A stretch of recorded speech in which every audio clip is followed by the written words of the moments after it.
We'll be starting in Twinsburg, Ohio. Shout out Twinsburg. Reading here from WOIO. Headline is Dispatcher Charged for Rant to Woman Who Has Called Police Nearly 200 Times. Some small town shit right here. I actually love this story. I watched the story earlier this week. I had no idea this was going to be on the podcast. Oh, really? Yes. You're excited. I thought it was. I saw the video. It's just funny. It's funny. Sorry. All right, let's start. A police dispatcher in Ohio has been charged for allegedly making a spiteful phone call to a resident at the beginning of June. On June 6th, Karen Clinton received the phone call she says she will never forget. As the phone rang, she rushed to pick it up. When she read the caller ID, it said Twinsburg Police. Quote, "My heart started racing. I was bracing for impact. I was getting ready. Do I need to sit down?" Clinton said. Thankfully, the phone call was not bad news about any of her loved ones. But what the dispatcher said to her left Clinton speechless. The dispatcher first identified themselves as Twinsburg Police, then asked Clinton if she had her full attention. Once the dispatcher was sure that Clinton was listening, she said, quote, "Congratulations, you win the prize. It's called the Booby Prize. You are the dumbest person to call the police department on a repeated basis." The caller, who was later identified as 911 dispatcher Loretta Nash, allegedly continued by going into detail about the number of times she says Clinton called first responders in the last 15 years. Quote, "Since 2010, you have made 183 phone calls, and in the last 5 years, we have conducted 954 traffic details on your street," Nash told Clinton. I just want to say, Yeah. as black and brown men, we do not condone stereotypes. But if you call the police, how many times? It said 183 phone calls, resulting in 954 traffic details on her street. And your name is Karen. That is equivalent to me eating watermelon and fried chicken right in front of you. Yeah. That is, you should have some form of awareness. Exactly, My name is Karen. It's the equivalent of me throwing acid in Kelly's face.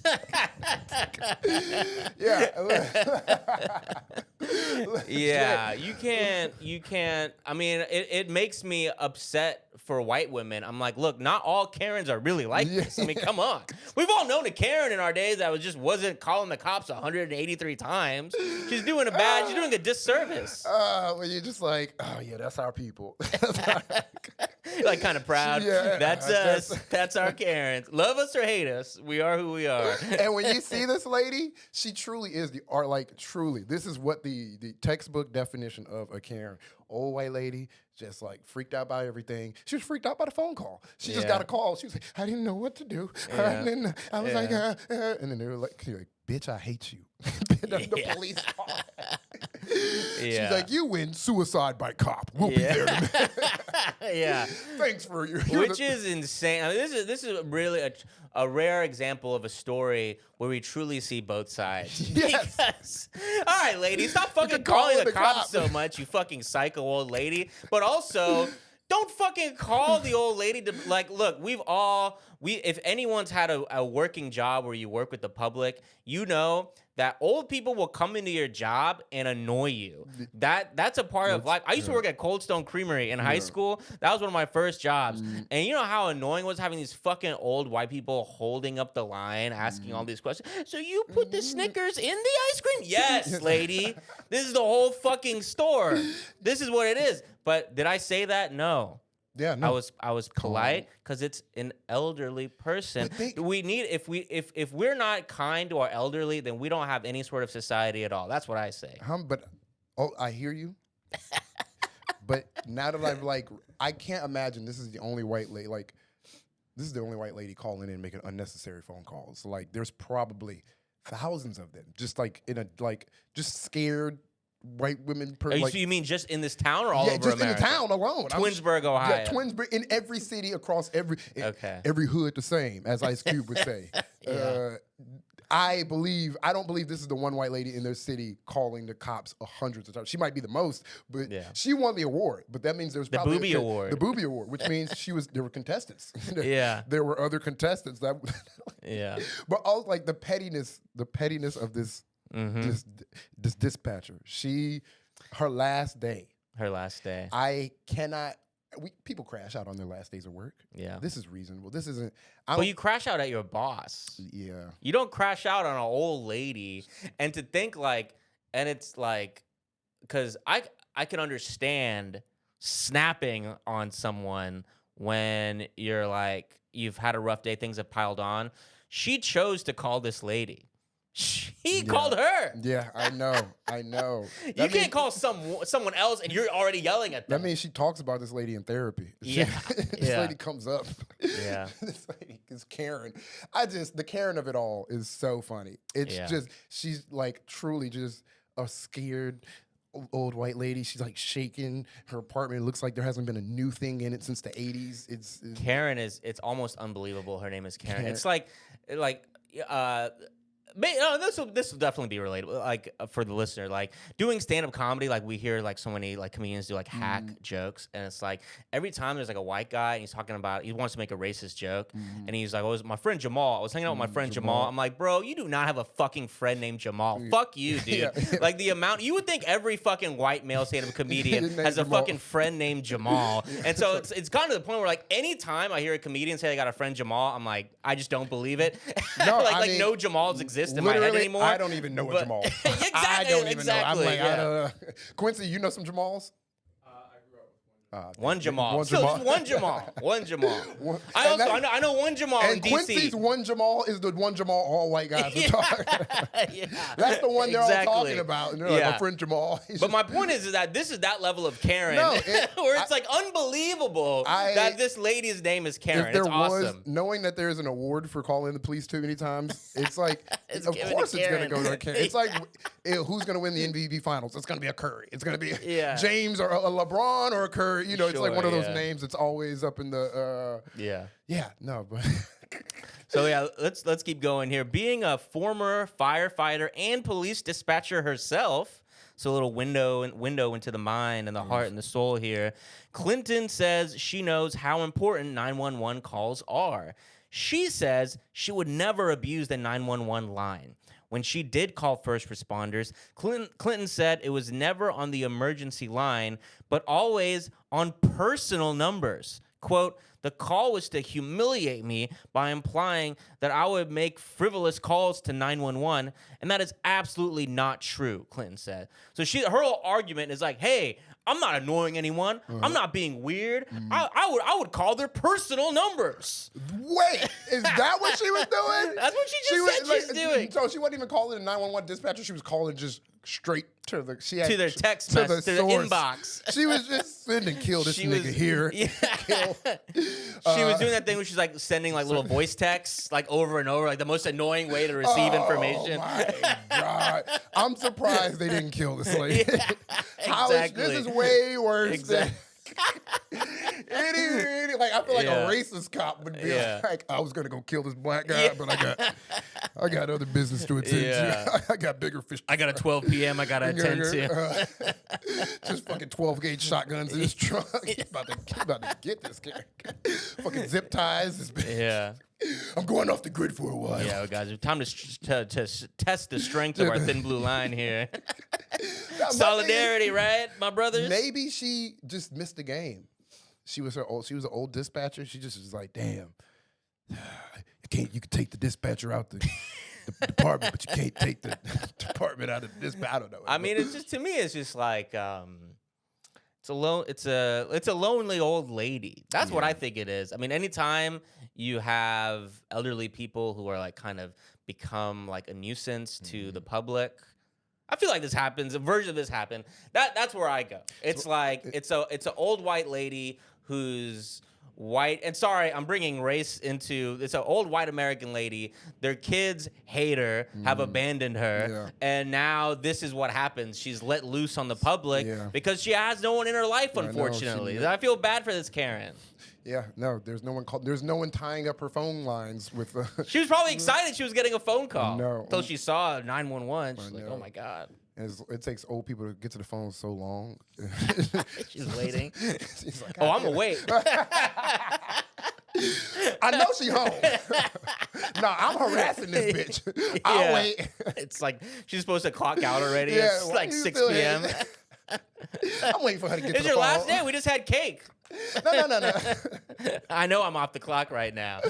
Doing this for the love of the game. Yeah, but I Yeah. mean, this is crazy. I mean, it's so much. It's like, obviously, I don't side with the lady. You don't side with nobody here. But Yeah. the pettiness is very relatable. It Yeah. is very, like... That lady was living her dreams. Yeah, She's like, I going off. can't wait. I would love to go off. I mean, I have no customers anymore. I don't interact with, like, when I was working retail and stuff like that.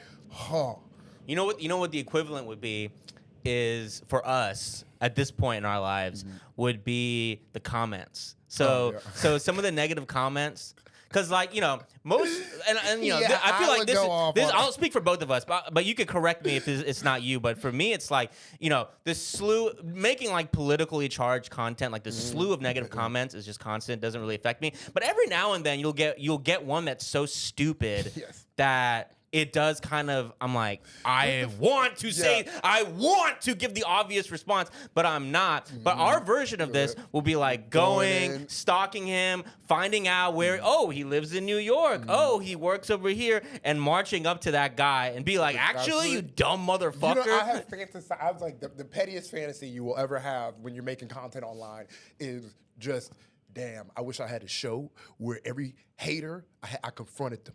On every fuck A nigga show? coming. So like people come to watch this show. They gotta see me beat your ass on TV. So you stand by that shit? Yeah. Say that shit to my face. Say it to my face right now, nigga. So I'm imagining the show. It's like you're on stage. There's two microphones. You're standing with one microphone. The other microphone, there's a row of chairs. No. And so all the people are sitting, waiting for their turn to go it's up. not like that. It's like Catfish. I go to them. I'm with Neve. Neve comes in. He knocks on the door, and he's like, "You've never seen Catfish." I have not. Okay, His but name's Neve? He's the host. Yes. Okay. What but race is he? He's I don't know, fucking brown nigga. He's Indian guy. Yeah, something like Neve. that. Okay. I didn't want to say brown guy. I didn't want to say Hosted Indian or Catfish. Packagoo. Sure. Yeah. But anyway, he's hosting it. He's knocking on the hater's door, and they're like, "Huh?" And they're like, "Do you recognize this person?" And they'll pull up the phone, and then they'll be like, "I think so." And then I'll slam his hand down, be like, "Yeah, nigga, you know me." And I'm like, "You know me? Yeah, don't act like." Like Yeah. Neve will have to be in between. And Okay. I haven't So really- it's not a live show. It's like a reality show. yeah, it's like IRL, like handy All right. cam. We're gonna pitch this. Yeah. And it's just me knocking on niggas I hate doors Yeah. who talk shit online and then bring them to aggression. Yeah. I have a history of going to niggas' doors. You so do. this is actually You do. this And actually- comedy related as well. Believe it or not, it's related to show business. I will pull up on you. He will. but now we're gonna do it as a show. Exactly. We're gonna have fun day. Now there'll be a good reason for You you said to do this shit? Yeah. That was a good reason. Yeah. What's the name of the show? Keep that same energy. Yeah, that's a great title. That's a great title. Honestly, That's, that would be a great show. You know how many people will vicariously live through that show? Like that's what reality TV is, just a bunch of narcissists watching a show being like, "Oh, that could be me. A reality show. I could be on there."